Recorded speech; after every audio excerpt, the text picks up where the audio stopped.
todos y bienvenidos a un nuevo podcast del blog de naturaleza Entre Pinos y Sembrados, grabado una vez más bajo la infraestructura de Podcastidae, la red de podcast de ciencia, medio ambiente y naturaleza, y con la música de Mecanismo de Kozai.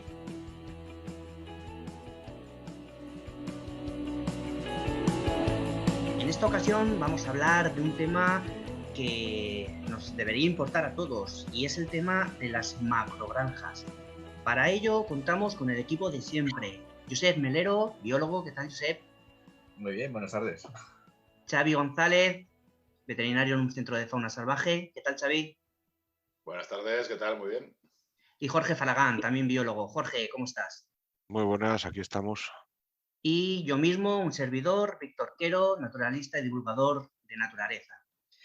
El tema de hoy, como digo, es, un tema un poquito de actualidad, un poquito peliagudo, y que trata sobre la sostenibilidad de las macrogranjas. Intentaremos analizar los diferentes puntos tan criticados que tienen, veremos si son todos ciertos, si no son ciertos, y comenzaremos una vez más con lo que se considera la definición de macrogranjas. Y digo se considera porque realmente el término no figura en ninguna normativa ni posee definición oficial.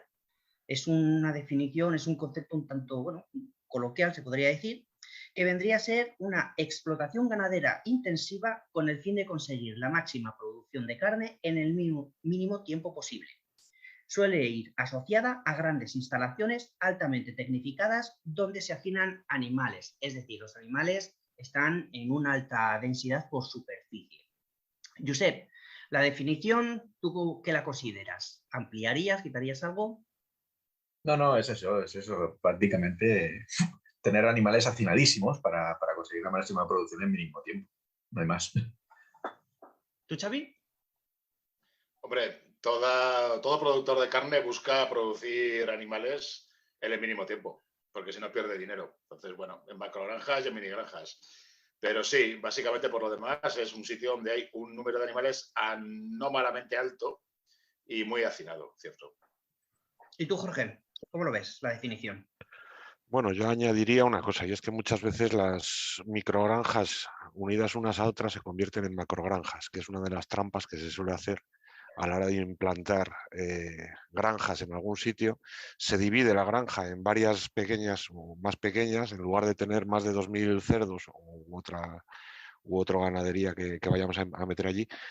Y al final no se contabilizan como macrogranjas, pero sí lo son, porque suelen ser del mismo propietario y sencillamente están unas al lado de otras. Entonces yo añadiría que habría que mantener una distancia entre dos pequeñas granjas de ambos para que de alguna manera el que esas macrogranjas sean tenidas en cuenta, aunque oficialmente no lo sean. Vamos a intentar analizar los diferentes puntos que crean mayor controversia.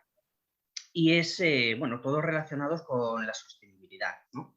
Entre ellos está el mayor consumo de combustibles fósiles, la deforestación para cultivos de soja, la eutrofización de acuíferos y contaminaciones, y acidificación del suelo, peor calidad de la carne. Vamos a analizarlos poco a poco, cada uno de ellos. Me gustaría saber vuestra opinión. Sobre todo, por ejemplo, la de mayor consumo de combustibles fósiles. ¿Tú, Josep? ¿Cuál es tu impresión?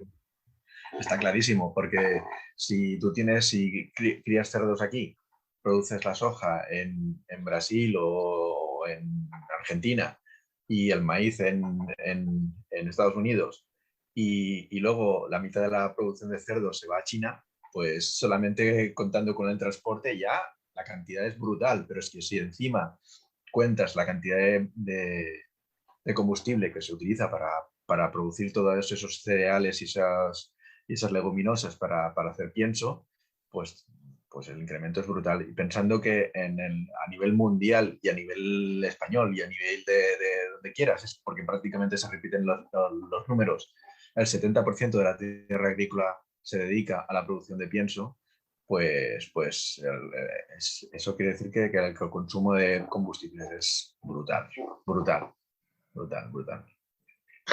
¿Xavi? Bueno, yo aquí querría decir que en las producciones agropecuarias especialmente se ve el enorme error sobre el que se asientan tanto el sistema capitalista como el marxista. La concepción errónea de pensar que el capital es la base de toda la vida en la Tierra. El capital es la base de la Matrix que nos hemos montado, de todo este tinglao que tenemos, pero la base de la vida en la Tierra son los nutrientes que hay en la Tierra y la energía que aporta el Sol. Entonces podemos tener todo el capital del mundo circulando y manteniendo todo este tinglao, pero si fallamos en lo otro, vamos muy mal. Entonces, desde el punto de vista capitalista, de economista puro, este sistema es sostenible, porque es una palabra sostenible, se inventó por parte de los ecologistas y se ha bastardeado por parte del colectivo capitalista, de tal manera que sea más sostenible cualquier negocio que se puede mantener en el tiempo. Entonces, es absolutamente insostenible lo que estamos haciendo, es sostenible económicamente, lo que dice Josep, plantar soja en Argentina, destruyendo lo poco que queda de selva, echando a la gente que está cultivando allí en pequeñas granjas de subsistencia y condenarlas a irse a los suburbios de Buenos Aires o de Sao Paulo, mientras se arrasa todo y se planta soja para alimentar cerdos que se crían aquí para exportar a China para consumo de aquí, para tener una carne sumamente barata, anormalmente barata, a base de conseguir esos productos a bajo precio, con una desigualdad inherente, porque estos países pobres que nos venden materias primas a bajo precio, para que nosotros sigamos consumiendo carne en exceso. Y bueno, entonces todo este sistema es totalmente, es un despilfarro absurdo y caricaturesco casi, desde el punto de vista ecológico. Desde el punto de vista del capitalismo, del flujo de capital, pues todo va muy bien. Les parece completamente normal, pero es una aberración absoluta. No ya las macrogranjas, todo el sistema de producción intensiva globalizada que tenemos ahora. ¿Tú, Jorge? ¿Añadirías algo más? Yo creo que la aportación de Xavier es impecable. Eso es, o sea, yo creo que, salvo aplaudirle, no puedo opinar mucho más. Quiero decir que estoy totalmente de acuerdo con lo que acaba de decir. Es lo que comentaba también Josep, que mucho de esto, claro, muchos animales estabulados se alimentan de piensos y esto supone una deforestación, sobre todo para los cultivos, que suponen los cultivos de soja y que bueno, ese traslado de los piensos, esa deforestación, bueno, no la vemos tanto en nuestro propio país, pero está ahí. Y si queremos tener una visión global de todo el planeta, no podemos dejar de tener en cuenta esa deforestación que está suponiendo también este tipo de ganadería. A mí me gusta decir una cosa, es que te estás comiendo un bocadillo de salchichón para que no haya selva brasileña o lo que quieras, ¿no? O cerrado o la sabana incluso, ¿no? Es así de claro. Te estás comiendo la selva. Xavi va diciendo que sí con la cabeza. Sí, totalmente. O sea, es que, claro, nosotros tenemos todavía el concepto antiguo de que estamos en España y un poco te mueves en lo que es España. Ves que España se está despoblando en las zonas rurales tradicionales y entonces hay unas macrogranjas o unas instalaciones intensivas que requieren menos superficie que las extensivas. Y esto es falso. Las explotaciones intensivas altamente tecnificadas de aquí en realidad requieren unas enormes extensiones de terreno en otros países del mundo que están siendo deforestados. Mientras aquí crece el matorral en la Iberia vacía y abandonada, en otros sitios pues están deforestando a lo bestia para mantener esos cerdos que criamos aquí, con el agravante de que además de que hace falta mucha superficie para mantenerlos, es cosas que no se ven, es una deforestación, es un atentado al medio ambiente que no se ve porque está muy lejos, pero está ahí. Está perfectamente definido, Xavi. Perfectamente. Jorge. Bueno, no deja de ser la huella ecológica, ¿no? O sea, la huella de carbono que tendríamos que ponerla encima de la mesa y decir, bueno, un cerdo que sale de una granja o una vaca que sale de una granja, ¿cuál es su huella? ¿Qué es lo que hemos tenido que consumir para que tengamos un kilo de carne pues de lo que sea, ¿no? Entonces, realmente nos damos cuenta en momentos puntuales, como espero que sean puntuales, como en este caso que estamos en medio de una guerra en la cual digamos, parte de los piensos que se necesitan para sostener esas granjas no nos están llegando o no nos están llegando con la suficiente cantidad, lo que sucede es que se empieza a ver la no sostenibilidad de este tipo de sistemas productivos. Si no nos llega para tener pienso para alimentar a todos esos bichos, pues resulta que aquello no funciona. Si hay una huelga de transportistas, como ha habido en los últimos tiempos, pues vemos que todo ese sistema se colapsa inmediatamente. O sea, tardó una semana o 2 semanas en colapsar el hecho de que no se podían mantener todos esos cerdos o todas esas vacas o todos esos bichos sin sacarlos de esas granjas, ¿no? Entonces, realmente la palabra sostenibilidad, como bien ha dicho antes Xavi, está absolutamente prostituida, ¿no? O sea, eso no es sostenible, eso es un ciclo que se cierra, ¿no? Gracias al consumismo y nada más. Entonces, cuando nos dicen los agricultores que, bueno, que son la base de nuestro sistema, pues al final es mentira, ¿no? Realmente lo que tendríamos que plantearnos es qué tipo de carne queremos consumir. Si queremos una carne de calidad, en pequeña cantidad, o lo que queremos es una carne que nos importa 3 pepinos su calidad y que sea barata, ¿no? Que al final es a lo que nos llevan estas macrogranjas, que el mundo rural o lo que son las pequeñas explotaciones ganaderas se van al traste porque no son capaces de competir con los precios que ponen estas macrogranjas por ese abaratamiento de la producción, y al final eso repercute en la salud humana, ¿no? Que es, digamos, la madre de todo esto, que estamos comiendo pues una carne, como se ha dicho por parte de algunos políticos y se les han echado al cuello, digamos, por haber dicho esto, realmente es una carne de inferior calidad, lo queramos ver o no lo queramos ver. Obviamente, como el sistema está montado de esa manera, pues cualquiera de los grandes lobbies pues van a salir en su defensa, ¿no? Lo que no significa que tengamos que tragar con eso. Otro de los puntos que se critica de esta ganadería es que suponen una eutrofización de los acuíferos por filtraciones de nitratos. Tú, Jorge, me interesa especialmente tu punto de vista aquí. Bueno, o sea, sí, Coméntanos este punto. creo que la normativa es muy laxa en este sentido. O sea, yo para la implantación de cualquier granja, de momento generaría unas zonas de exclusión en las cuales no estuvieran nunca jamás situadas en cabeceras de pequeños arroyos, regatos o en aquellos lugares en los que luego pueda haber una filtración de los purines. Aunque hay una normativa muy específica y en algunos casos pues bastante exigente, no se cumple en general. Entonces, ¿qué es lo que nos está sucediendo? Que se desbordan las balsas de retención de los purines, se va al medio acuático, y uno de los grandes problemas que tienen estas macrogranjas es esa contaminación difusa, en muchos casos en la cual hay una percolación de esos purines a capas freáticas más profundas, lo que conlleva a que si nos encontramos pues, con nitratos, por ejemplo, en cantidades de, pues yo que sé, de unos 50 miligramos más o menos litro, el agua es totalmente no y llega a ser muy perniciosa para la salud humana. Entonces, yo lo primero que haría sería, estas macrogranjas tienen de estar situadas, o sea, de ponerse en algún sitio, que la legislación fuera mucho más tajante en aquellos sitios en los que se pudieran implantar. Y sí que realmente el problema que generan en cuanto a residuos, vamos a tener, o sea, hay que tener en cuenta que cuando hablamos de contaminación de aguas, cuando hablamos de un cerdo, pues se suele hablar de habitantes equivalentes, ¿no?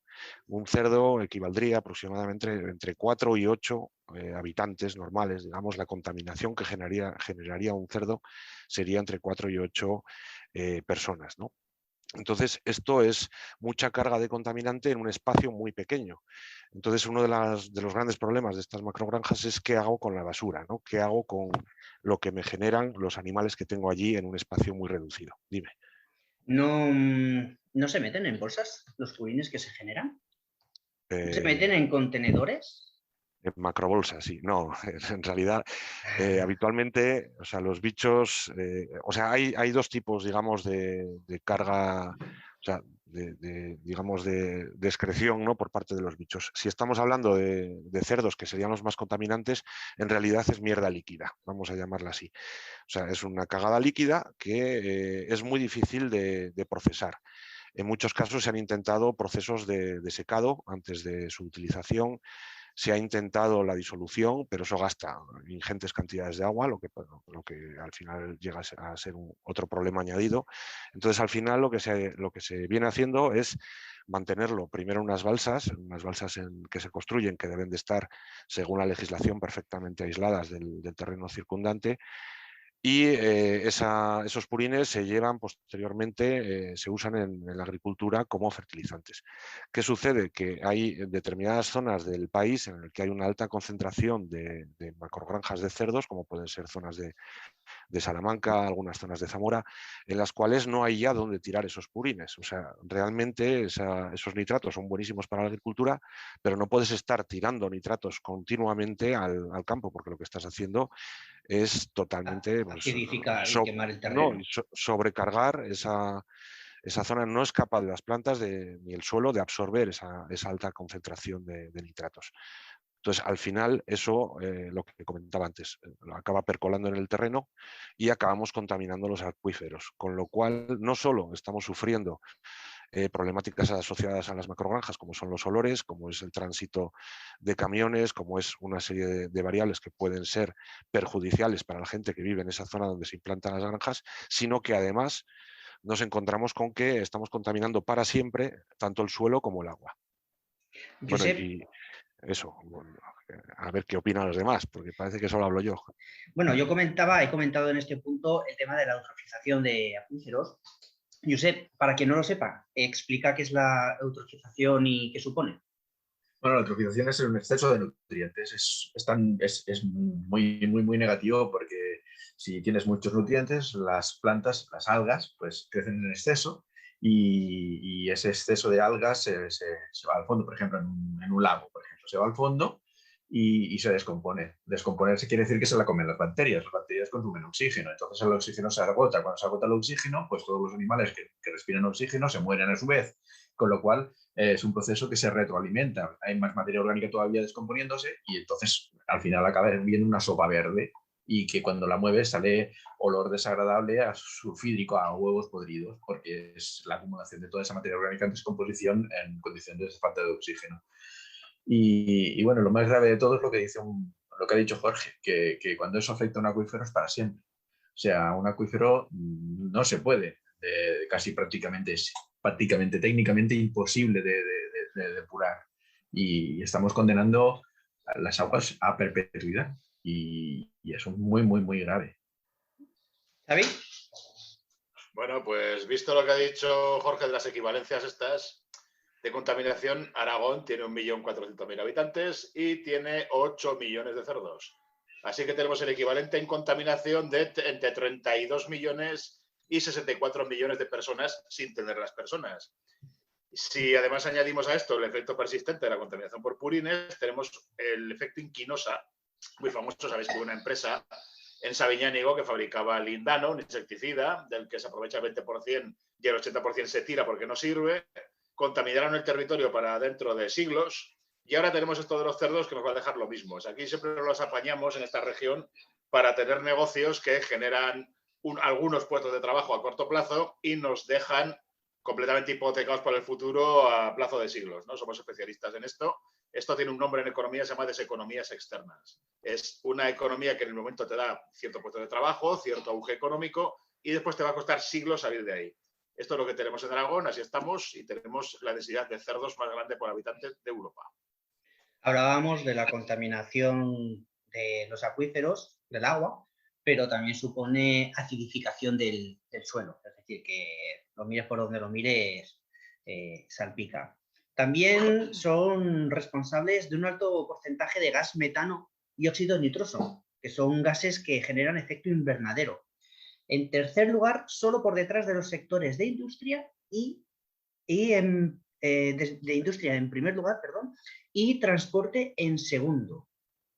Ojo, cuidado, genera muchos gases. Además, es curioso porque el vacuno industrial, que es el principal de todas ganaderías, el vacuno industrial es el que está exento de declarar sus emisiones de metano. Esto se necesita un control. Se necesita primero concienciar a la gente de lo que supone el efecto invernadero, porque yo creo que mucha gente que lo conoce de oídas, pero no conoce exactamente lo que es ni sus consecuencias, y se necesita regularlo de alguna forma, tener un control de todo aquello que lo genere. Y me sorprende tanto que, que las vacas que generan tantísimo metano no se controle de ninguna forma, no esté regulado? Jorge. Bueno, es que realmente es muy complejo eso que estás diciendo, que le ponemos un tapón en el culo a las vacas. O sea, realmente en su momento, cuando apareció los gases de efecto invernadero y los CFCs y demás, pues sí que se puede implementar un sistema en el cual no rellenemos un frigorífico de determinado compuesto y ahí podemos actuar. En lo que es el proceso de una vaca o de un cerdo que está comiendo, que está cagando y que está soltando gases, hay que tener en cuenta que una persona pues, expulsa a lo largo del día entre 5 y 8 litros de gases de su organismo. Eso una persona. Entonces pensad en una vaca o en un cerdo con los kilos que tiene, lo que puede salir de ahí. Entonces, realmente no es una cuestión de controlar los pedos de las vacas, sino que es una cuestión de irnos a un sistema en el que no tengamos estos volúmenes de animales tan enormes, sino que cambiemos nuestra alimentación.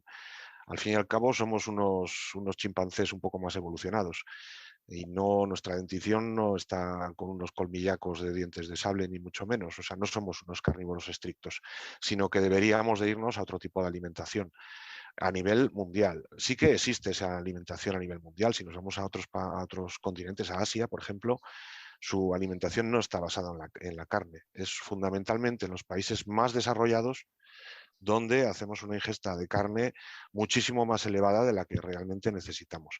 Entonces, ¿dónde podemos atacar? Pues ahí no podemos atacar en poner tapones a los culos de las vacas. A ver, yo no sé cómo se controla en los cerdos, pero los cerdos sí que, por lo que me he documentado, sí que están obligados a informar de la cantidad de gases que producen. Desconozco el A procedimiento, ver, sé cómo lo ha hacen, entiendo. habido, sí, o sea, ha habido intentos y lo hacen, en algunos casos, de generar unas especies de campanas receptoras de esos gases y hacer una cogeneración con esos gases y demás. O sea, se está intentando no perder esa energía que está ahí, está disponible, pero es complicado de hacer. Realmente no es un proceso sencillo para nada. Y me imagino que si no se, digamos, se implementa, que se está haciendo también, el poner un sobrecoste a aquellos productores en los cuales se están generando esa cantidad ingente de gases que paguen por esa contaminación atmosférica, ¿no? Pero se está haciendo de una manera muy laxa. ¿Por qué? Pues porque la sociedad en este momento, tal y como está montada, necesita de esas ingentes cantidades de carne. Xavi, ¿qué puedes decir tú? Pues estoy muy de acuerdo con esto que ha dicho Jorge sobre la cantidad de carne que se come. O sea, y como históricamente, incluso en el mundo actual, en otras culturas, ¿no? Cómo esto cambia. En Europa, en nuestra Europa, la carne era el alimento de las élites. Las élites eran las que consumían carne, las élites tenían las que tenían la gota, un exceso de ácido úrico debido al consumo exagerado de carne, era la enfermedad de los reyes y los nobles. La gente del común comía carne, mataba a un gorrino que criaban al año y estaban comiendo la carne del gorrino durante todo el año administrándola. No se mataba, no se comía pollo, porque las gallinas eran valiosísimas y si acaso porque ponían huevos, que es una fuente de proteína altamente nutricional y biológica y muy aprovechable. Y si acaso se mataban los que iban a ser gallos, ¿no? Era todo de otra manera. Entonces teníamos un sistema en el que, partiendo de la base de que todo escalón que subimos en la cadena trófica supone un desperdicio de energía, si tú en vez de consumir plantas, que son los consumidores primarios, los productores primarios, a partir de la energía y de los nutrientes, producen nutrientes aptos para los animales, en vez de consumir esas plantas, consumes animales, estás desperdiciando un 90% de nutrientes y energía, ¿no? Pero antiguamente esto era viable. ¿Por qué? Porque había una gran extensión de territorios donde no se podía plantar algo como trigo, algo como maíz, algo como judías para consumo humano y los rumiantes lo consumían pastos que nadie más podía consumir y lo transformaban en carne. Entonces el cerdo y la gallina consumían desperdicios, consumían invertebrados que comían porque andaban sueltos y te lo transformaban en carne. Ahora todo esto se ha subvertido y estamos consumiendo, pues eso, carne muy barata, cuando antes la carne era cosa de las élites, porque a costa de esa deforestación y esa barbarie, ¿no? a la que estamos dando lugar. Entonces es cambiar todo ese sistema productivo. A lo mejor no nos hace falta tener toda esa cantidad de carne barata a nuestra disposición y estar hinchándonos de hacer barbacoas y de comer todos los días jamón y buenos chuletones y buenos churrascos. A lo mejor podemos dosificarnos un poquitín, que no pasaría nada, que nuestro organismo es omnívoro. No digo que no se coma carne, digo que se coma en unas cantidades un poquitín más normales. Y esta es la clave. Luego ya, pues eso, el decir que hay que dosificar la cantidad de metano producida, bueno, a lo mejor es que si criásemos menos y de forma sostenible ecológicamente, es decir, con productos cercanos, como se hacía antes, porque esto también es la globalización. O sea, ahora se trae soja de Argentina. Antes, los cereales que consumían los cerdos de una granja, que no era macrogranja, una granja de 200 reproductoras, unos cebaderos más moderados, comían los cereales que se cultivaban en la zona. Eso es asumible. Lo que no es asumible es lo que estamos haciendo ahora. Josep, faltas Pues tú. mira, para poner en números, en los años 60 se comían unos 21 kilos al año por persona de carne. Y ahora estamos en 50 y algo, 51 por ahí. O sea, estamos comiendo 2 veces y media más carne de la que se comía en los años 60. Y además somos más gente, o sea que todo suma, ¿no? Y no solo eso, sino que tampoco... Antes hemos hablado de que se está produciendo la soja en Brasil o en Argentina, pero es que además, ¿cómo se está produciendo esa soja? O sea, es que además es soja transgénica a base de insumos bueno, sin control, con pesticidas también, porque son transgénicas resistentes a los pesticidas que se utilizan para controlar las hierbas. O sea que estamos destrozando totalmente el suelo de esos otros territorios para siempre también. No es lo mismo que estábamos diciendo antes de nuestros acuíferos. En este caso estamos destruyendo el suelo. Pensad una cosa, el suelo es un recurso no renovable, porque un palmo de suelo tarda 1000 años en formarse. O sea, es increíble. Estamos tirando una cosa que no se regenera, que en vida humana no se regenera, no es posible. O sea, que estamos condenando a muerte el planeta entero. Respecto a lo que decía Xavi del consumo de carne que se ha incrementado, yo tengo aquí datos del 2021 de Meat Atlas, Meat de carne en inglés, que dicen que en el caso de España, en 1970 se producía poco más de 1 millón de toneladas anuales, mientras que en la actualidad se han sobrepasado los 7 millones de toneladas anuales. Ya digo, a fecha del 2021. Otro de los puntos también que se les critica mucho a las macrogranjas es el excesivo consumo de agua que requiere este tipo de ganadería. Josep, cuéntanos. Hombre,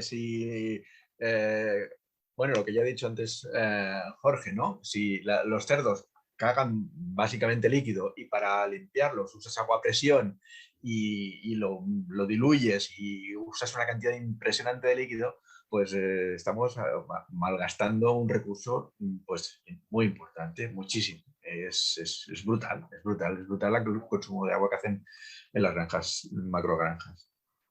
Xavi, tú esto Totalmente. entiendes. Claro, no, es que como se lava efectivamente y como se procesa ese material, esas deyecciones, es con agua. O sea, ya no es lo que consuman 50.000 cerdos en una granja, es que cada día tienes que echar ahí agua a presión por un tubo solamente para eliminar eso. Entonces el despilfarro es realmente estremecedor, es algo increíble. ¿Y tú, Jorge? Puedo estar más de acuerdo. Luego hay otra cuestión que no hemos sacado y es que ese agua muchas veces, o ese vertido, o lo que se les escapa o lo que de alguna manera dejan escapar, va a redes de saneamiento convencionales y se va a EDARES, a estaciones de tratamiento de agua residual de origen urbano. Entonces se mezclan las granjas, en muchos casos, los vertidos de una granja, con los vertidos de una EDAR convencional. Lo que sucede es que se forma un pelotazo allí de contaminantes que no es más que materia orgánica, pero que su tratamiento es prácticamente imposible por parte de las EDARES convencionales. Entonces, al final, no solo están generando ahí un vertido muy potente que tendrían que tratar de manera, digamos, separada, sino que además están dañando la posibilidad de tratar las aguas residuales de las localidades cercanas a las que se implantan las granjas. Aunque haya una legislación que obliga a que estas granjas estén situadas a una cierta distancia de las distintas localidades, muchas veces esos vertidos acaban llegando allí. Entonces, no es ya solo el consumo ingente del recurso agua, sino que además se genera una contaminación bestial en lo que está aguas abajo de la implantación de esas macrogranjas. Otro de los temas criticados es el hacinamiento en el que se ven estos animales, es decir, las altas densidades por terreno, ¿no? Por extensión. Yo tengo aquí los datos del Ministerio para la Transición Ecológica y cuenta que hay más de 2.400 granjas con más de 2.000 plazas para cerdos de engorde de 30 kilos, lo que hace un total de 4.800.000 cerdos. Y hay 550 granjas con más de 40.000 plazas para aves de corral, lo que hacen un total de 22 millones de aves de corral. Para los datos de vacuno, una vez más, no hay datos. A ver, Xavi, explícanos un poquito, bueno, tu experiencia con el hacinamiento. De todas formas, dentro de lo que es el bienestar de estos ejemplares, hablamos del hacinamiento, pero realmente hay otros puntos también relacionados con el bienestar del animal que me gustaría que trataras. Mira, esto es lo que decíamos del sistema, digamos, capitalista, de que el capital es la base de todo. Entonces, el productor lo que busca es la máxima rentabilidad. El terreno es caro. Como el terreno es caro, lo que te interesa es, en la superficie de que dispones, superficie cubierta para granja, tener el máximo número de animales posible. Esto lo que se hace es cosificar a unos seres vivos que tienen a pesar de que los animales domesticados es cierto que se han ido seleccionando por tener menos intelecto, digamos, que sus antepasados salvajes. Un cerdo tiene menos cerebro en relación a menos volumen cerebral en relación a su tamaño que un jabalí, etcétera, etcétera. Es cierto que siguen siendo animales que tienen su territorialidad, siguen teniendo su necesidad de espacio. Y entonces, pues el tenerlos hacinados en espacios tan pequeños, donde en algunos casos apenas se pueden dar la vuelta, pues es, desde el punto de vista ético, si nos centramos en lo ético, por muy, digamos, aunque no estés a favor de las tesis animalistas y todo lo que quieras, es una brutalidad. Y desde el punto de vista sanitario, todo hacinamiento del animal que sea, de la especie que tú quieras, provoca una inmunodepresión por estrés. Los animales están en un espacio anómalamente reducido y anormalmente próximo a otros ejemplares. Esto genera un estrés que al final se traduce en inmunodepresión, con lo cual tienes que suministrar antibióticos preventivos en el pienso para todas las enfermedades que podrían sufrir por enfermedades secundarias, enfermedades oportunistas a consecuencia de ese hacinamiento y estrés. ¿Qué ocurre? Que lo que decía Jorge de todos esos vertidos llevan bacterias, que las bacterias de las heces de esos cerdos, de esos pollos, han estado sometidas, ya han sufrido los efectos de antibióticos, con lo cual son resistentes. Yo he estado en congresos de depuración de aguas, de expertos de depuración de aguas, que decían que lo que nos salva a la humanidad ahora mismo en estas latitudes de la extinción por bacterias resistentes a antibióticos es que los gérmenes patógenos habitualmente no se reproducen de forma espontánea en residuos, se reproducen en huéspedes, por definición.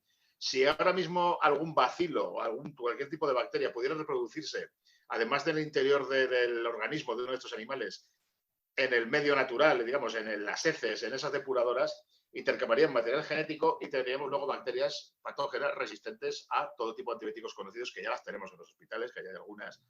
Y esto podría ser la hecatombe absoluta. Entonces, esto es una bomba de relojería a la que estamos sometidos con los vertidos, con el hacinamiento. O sea, todo se relaciona. Todo hay. No solamente es cuestión de que estos animales estén en condiciones realmente lamentables, es que todo eso puede traer unas consecuencias muy graves para nosotros. Pero luego, aparte, está el tema que eso que te decía de los diferentes puntos del bienestar animal, es quitarle los colmillos, limarles el pico, el transporte, todas estas cosas que no solamente como están allí en la granja, sino que hay otros aspectos que no se acaban de ver y están ahí también. Mira, tú ves las gallinas en jaula, ver una granja de gallinas de ponedoras, de las que se pegan todavía en una jaula, en una nave que está en una luz roja continua 24 horas, para que no se estresen, que yo me acuerdo de unas prácticas que hicimos de la facultad, fuimos a ver unas granjas muy grandes de gallinas ponedoras, y a uno de mis compañeros se le ocurrió hacer una foto con flash. Se oyó un cacareo de inmediato absoluto por toda la nave y vino corriendo el propietario y dijo, me habéis matado por lo menos 200. Porque cualquier estrés, incluso el flash de una fotografía, en esas gallinas que van toda su vida con luz roja 24 horas poniendo huevos sin parar, ocasiona eso, muerte súbita, porque otra cosa es todas estas razas de gallinas ponedoras pesadas o de pollos de engorde o de cerdos de engorde siguen teniendo el mismo corazón que tenían, el mismo volumen de corazón que tenían sus antepasados salvajes. El antepasado salvaje de la gallina ponedora Rhode Island, que pesa 5 kilos, era el gallo banquiva, que pesa 1 kilo. ese aumento de músculo no se ha traducido en un aumento de corazón, con lo cual el corazón no da abasto a bombear a todo el organismo y cualquier pequeño susto basta para matarlas de un ataque al corazón. Esto es increíble. Entonces tienes un montón de gallinas ponedoras en unas jaulas reducidísimas donde puedes tener 3 o 4 gallinas poniendo huevos todo el día con luz roja y con el pico recortado con un cauterio para que no vuelva a crecer, porque si no pueden picar los huevos. Entonces se coge y se corta el pico al bies con un artefacto que, bueno, pues que es un cauterizante, ¿no? Así, a lo bestia, para que nunca más van a tener un pico afilado que pueda romper los huevos. Entonces son unas condiciones que por mucho yo me he criado en un pueblo, yo he vivido toda mi infancia en un pueblo, he tenido gallinas en casa, he tenido conejos, he matado conejos, he matado pollos para comer, y yo veo eso y la verdad es que me resulta muy difícil de asimilar, lo siento, pero no soy animalista para nada, estoy muy en contra de muchas tesis animalistas, pero estas cosas la verdad que hacen pensar mucho y repugnan profundamente al que lo ve. Esto es así, esto no se puede evitar, somos seres éticos al final. Josep. Bueno, yo antes habías hablado un poquito de los antibióticos, me gustaría incidir un poquito más en el tema porque resulta que la investigación en antibióticos, desgraciadamente, se está bastante abandonada, ya no se está investigando mucho en antibióticos. Tenemos una serie importante de antibióticos que pueden combatir casi todas las enfermedades que conocemos y no se está invirtiendo en otras cosas, ¿no? Y entonces, ¿qué pasa? Pues que el número de antibióticos que conocemos, las sustancias puras que sirven para controlar bacterias, son muy limitadas y las estamos malbaratando y creando bacterias resistentes. Es un problema muy grave porque cuando surja una infección que no podamos controlar, vamos a tener otra vez peste bubónica, o sea, así de fácil, y no vamos a poderla parar. O sea, es que estamos jugando con fuego, pero de verdad. Y bueno, es increíble. Y bueno, lo que estabais diciendo del hacinamiento y lo que ha comentado Xavi muy de pasada, el hecho de que se tenga que tratar a los animales preventivamente es brutal. O sea, estamos usando medicamentos para que no enfermen antes de que estén enfermos. O sea, eso es una cosa ya... Y son antibióticos. Y que Vuelvo a decirlo, tú al comerte esos animales estás absorbiendo evidentemente. esa medicación. Que eso supone que después, cuando tú enfermes, hayas creado cierta... No me saldrá ahora la palabra. Resistencia a las Cierta bacterias. resistencia. Gracias, Josep. Que es ahí donde viene el problema de esa medicación sistemática preventiva y que pasa mucho también estamos hablando de las granjas, pero las piscifactorías es igual. Cuando tú comes un salmón de piscifactoría, el salmón que está enfermo no lo curas de manera individualizada, sino que ahí sueltas el pienso con el medicamento y se lo comen todos los individuos, estén sanos o estén enfermos, pero si están sanos también van a ingerir ese medicamento, por lo que hablo, bueno, por la posibilidad de individualizar ese tratamiento y el absorber de un animal sano esa medicación que te la estás comiendo tú, pues luego creas una resistencia. Sí, no hablemos de piscifactorías porque eso ya es otra historia, ¿eh? Porque es otra tertulia. La carne se hace algo de curación, en la piscifactoría ya olvídate. Es otra tertulia. Sí. Jorge.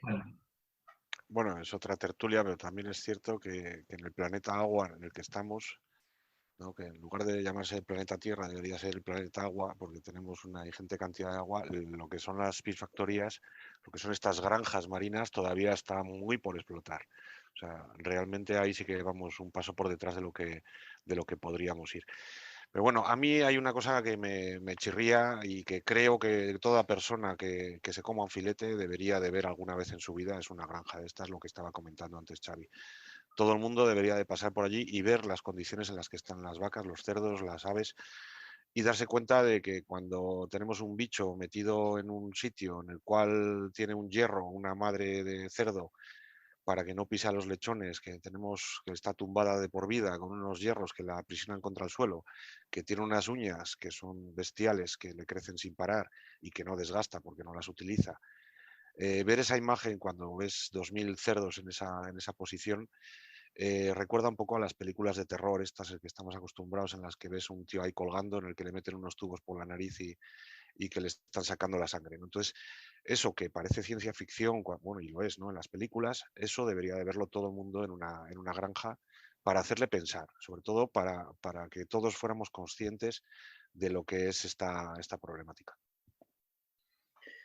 dentro de todos los puntos que hemos tratado, que son puntos muy criticados y por eso los hemos tratado, hay también algún mito, alguna cosa que se le critica y que no es tanta verdad como pueda parecer. Entre otras, por ejemplo, que el consumo de carne de este tipo de ganadería, de la ganadería intensiva, es una carne mucho más grasa porque son animales que al estar hacinados no hacen deporte y no queman esa grasa y tal. Xavi, cuéntanos. Bueno, mito me parece una palabra muy grandilocuente para lo que es al final pues una mentira, una tontada comúnmente creída sin ningún fundamento. Es decir, o sea, un mito, una leyenda es algo muy grande, ¿no? Que usaba la humanidad para, en fin.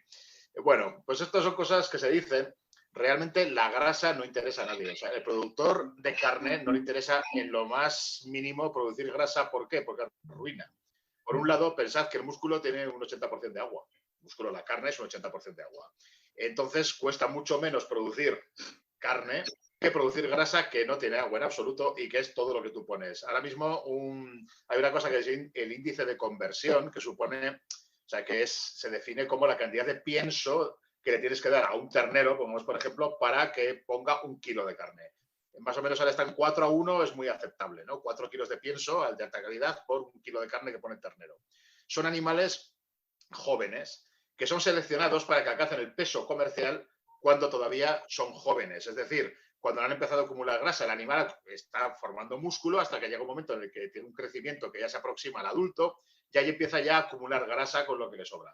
Entonces lo que se busca es que los animales no acumulen grasa porque es contraproducente, porque es antieconómico y acumulen carne hasta alcanzar el peso comercial. Porque además hay otra cosa. Luego tú vas con un animal, por eso se seleccionan razas de gran tamaño, de gran desarrollo cárnico. Porque tú ahora vas con un animal que resulta que es de raza más pequeña y para alcanzar el peso comercial necesita más días, entonces empieza a acumular grasa y encima, como en el momento actual en el que todo el mundo está harto de todo, la grasa está muy depreciada, nadie quiere comer carne grasa, pues encima esa carne vale menos. O sea, ningún productor ahora mismo quiere que sus animales tengan grasa. Y por el hecho de estar quietos, de no tener ejercicio, no acumulan más grasa porque son los animales de abasto, los animales que se ceban para carne, son animales muy jóvenes que todavía no acumulan grasa. Otro de los puntos también que es mito o directamente mentira es de las vacas fistuladas. Son unas vacas que tienen un agujero en el estómago llamada ventana ruminal y que se supone que es para controlar la digestión.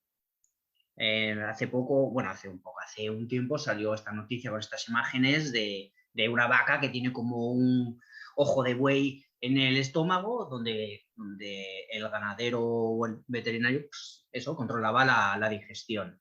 ¿Esto pasa realmente en este tipo de ganadería o corresponde a otra cosa? Cuéntanos, Xavi. A ver, yo cuando entré a veterinaria siempre te enseñaban eso, tenías ahí unas ovejas a las que les había practicado esta operación en la que sustituía una parte de la pared del rumen y incluso de la pared abdominal por una especie de tapón de garrafa allí implantado, ¿no? Esto existe, claro que existe, pero no en ganadería. Nadie tiene una granja, no hay ninguna granja con vacas fistulizadas ni con ovejas fistulizadas.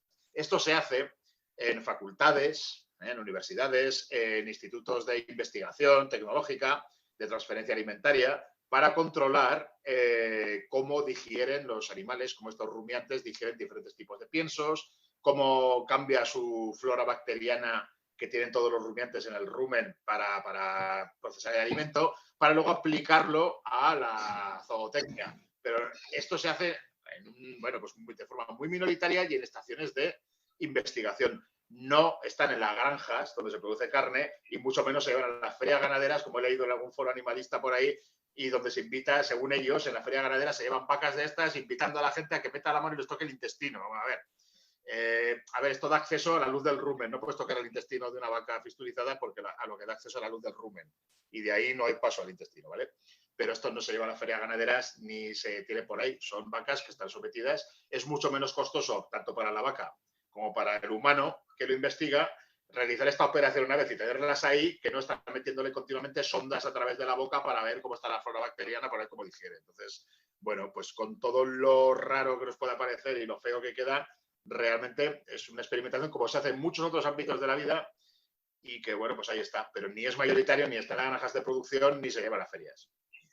Otro de los puntos que se comentan es el tema de los pollos hormonados. ¿Es correcto? ¿No es correcto? Cuéntanos. Esto es tremendo porque esta falacia que se lleva arrastrando desde hace como 30 años, esto ya salió hace muchos años en prensa amarilla, lo de los pollos hormonados. O sea, yo todavía he oído, y no hace mucho, a médicos humanos diciendo a padres que no le den a su niño o niña pollo y si lo hacen que quiten la grasa porque puede dar lugar a hormonas que pueden afectar a su desarrollo. Vamos a ver, un pollo nunca se va a hormonar, garantizadísimo, no por nada, sino simplemente porque sería lo más antieconómico que te puedas imaginar. O sea, te sale rentable hormonar a un ternero de 400 kilos canal con una carne de altísimo valor en el mercado, te sale barato meterle sale rentable meterle una hormona que Xavi, te perdemos. Que desarrollen más músculo de forma fraudulenta. Es una carne barata, el margen de beneficio. Ay, perdón, ¿sí? ¿Sí? ¿Me seguís? Sí, ahora te vemos. Se ha cortado durante un momento. Vale. Pues el pollo es una carne muy barata y además cada pollo pesa como 2 kilos. El margen de beneficio por animal es ridículo. Entonces, pagar las hormonas tienen una cosa, son carísimas. Entonces, pagar la hormona, que es carísima, y a una mano de obra que coja a cada pollo y le mete una hormona, esto sería para cerrar la granja y irte a otro sitio a vivir.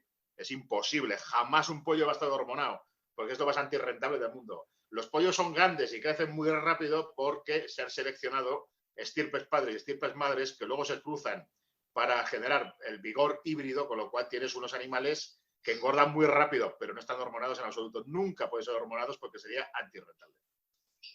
Jorge y Josep, ¿vosotros qué opináis al respecto? Jorge. Jorge. Poco que decir. O sea, yo, lo que diga el veterinario. Xavi es el que sabe de esto. Yo ahí no puedo opinar. Don Xavi. Josep. O sea, yo soy de la opinión de que cada uno sabe de lo que sabe y ante las palabras de alguien que sabe, ¿qué va a decir alguien que no sabe? Cuando se habla hoy en día de los tertulianos, parece que saben de todo. Son vulcanólogos, son egiptólogos, son de todo, ¿no? Yo me considero una persona que sé de lo que sé y hasta ahí. Entonces... ¿Tú, Josep? ¿Añadirías algo más? Por aportar algo, una de las soluciones que dicen para reducir un poco las emisiones de metano de los rumiantes es incorporar en su alimentación algas, que parece ser que reduce bastante la producción de metano. De todas maneras, la solución no es esa, la solución ya la hemos dicho unas cuantas veces, es comer menos carne, no hay más. Sí, yo para cerrar, quería tratar un último tema y es el usuario que nos esté escuchando y que, bueno, quizá se le haya removido un poco la conciencia y se haya planteado el hacer un consumo más sostenible. Pues respecto a la carne que consume, ¿qué puede hacer el consumidor?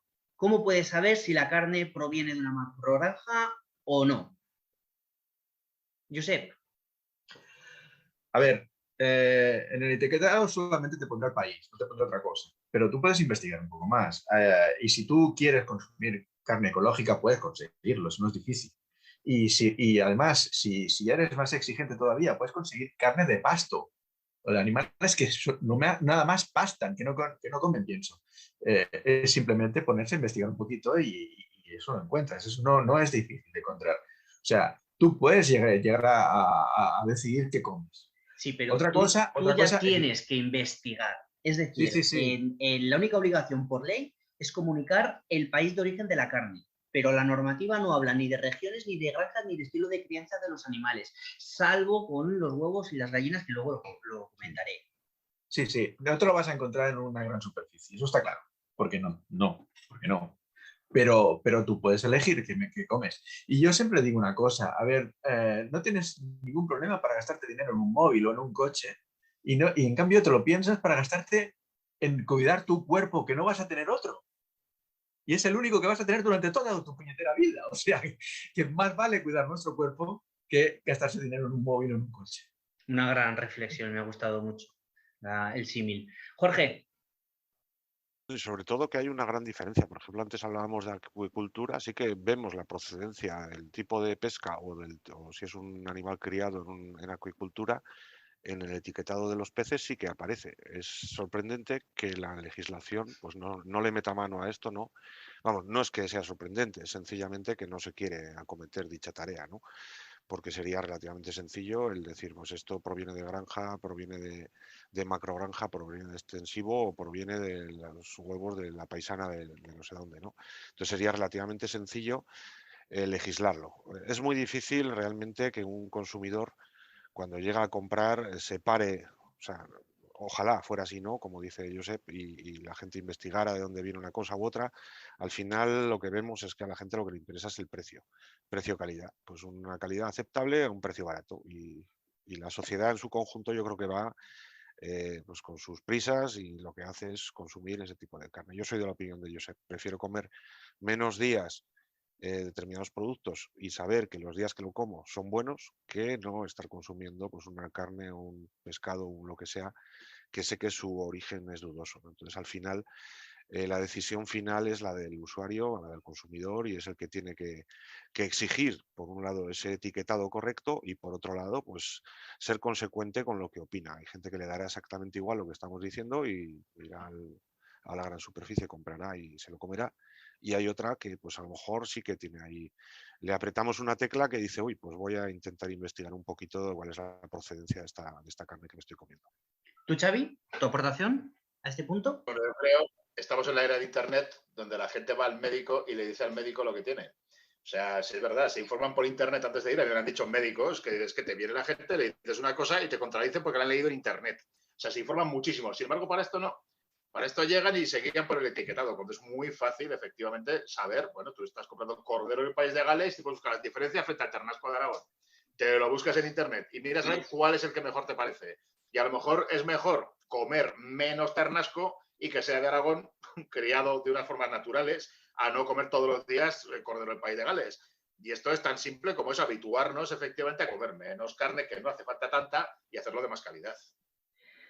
Para el tema de los huevos sí que hay una regulación. Para quien no lo sepa, tú puedes saber el tipo de producción, ¿no?, que ha tenido esa gallina y viene en la numeración que viene marcada en los huevos y en las cajas de los huevos, ¿no? El primer dígito, empezando por la izquierda, es el número que da la información sobre la forma de cría del animal.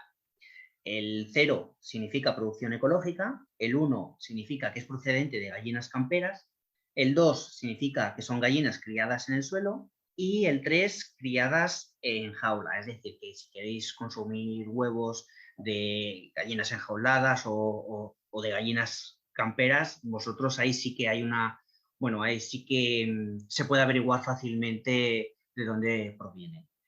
Chicos, vamos a ir despidiendo la tertulia de hoy. No sé si alguno de vosotros quiere analizar un último punto. Josep. Yo quería decir una cosa muy rápida.